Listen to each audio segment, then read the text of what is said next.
10, we need to decide if it goes up to 1,870 or down to 1,860.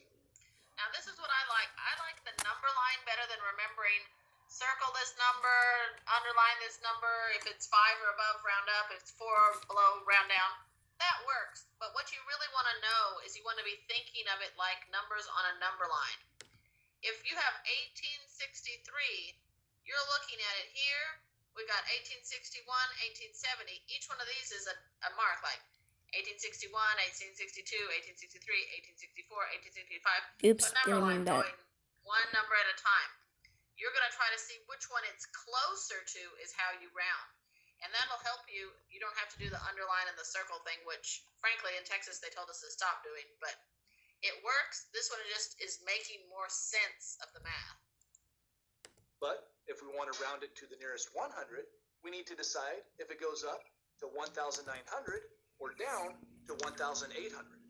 And if we want to round it to the nearest 1,000, we need to decide if it goes up to 2,000 or down to 1,000. And in each case, the decision was based on which round number was closer to the original exact number. But you might be wondering, why would we ever want to make a number less precise in the first place? What is rounding good for?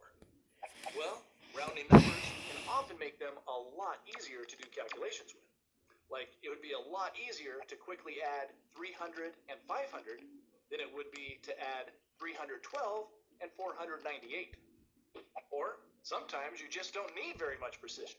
Like, you might not need to know that your dog weighs 55.83297 kilograms. What? That's a lot. Kilograms might be precise enough. And some numbers, like repeating decimals or irrational numbers, have to be rounded off, because we can't just keep writing decimal digits forever.